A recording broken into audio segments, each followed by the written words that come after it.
പന്തീരങ്കാവ് ഗാർഹിക പീഡന കേസ്. യുവതി പരിക്കുകളോടെ വീണ്ടും ആശുപത്രിയിൽ. പന്തീരങ്കാവ് ഗാർഹിക പീഡന കേസിൽ ഉൾപ്പെട്ട യുവതിയെ ഗുരുതര പരിക്കുകളോടെ കോഴിക്കോട് മെഡിക്കൽ കോളേജ് ആശുപത്രിയിൽ പ്രവേശിപ്പിച്ചു. തിങ്കളാഴ്ച രാത്രി 8 മണിയോടെ ഭർത്താവ് രാഹുലാണ് യുവതിയെ ആംബുലൻസിൽ ആശുപത്രിയിൽ എത്തിച്ചത്. പന്തീരങ്കാവിലെ വീട്ടിൽ വെച്ചും ആശുപത്രിയിലേക്ക് കൊണ്ടുവരുന്ന വഴിയും രാഹുൽ തന്നെ മർദ്ദിച്ചുവെന്നും തനിക്ക് മുറിവേറ്റെന്നും യുവതി പോലീസിന് മൊഴി നൽകി. എന്നാൽ തനിക്ക് പരാതിയില്ലെന്നും അച്ഛനും അമ്മയും വന്നാൽ പോകാൻ അനുവദിക്കണമെന്നും ഭർത്താവിന്റെ വീട്ടിൽ നിന്നും തന്റെ സർട്ടിഫിക്കറ്റ് എടുക്കാൻ സഹായിക്കണമെന്നും യുവതി പോലീസിനോട് ആവശ്യപ്പെട്ടു. ഏറെ കോളിളക്കമുണ്ടാക്കിയ പന്തീരങ്കാവ് ഗാർഹിക പീഡന കേസ് നേരത്തെ റദ്ദാക്കിയിരുന്നു.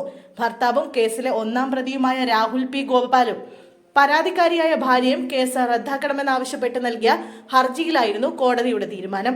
രാഹുലിന്റെയും യുവതിയുടെയും സമാധാന ജീവിതത്തിന് കേസ് തടസ്സമാകരുതെന്ന് കാട്ടിയാണ് ഹൈക്കോടതി കേസ് റദ്ദാക്കുമെന്ന് അറിയിച്ചത്.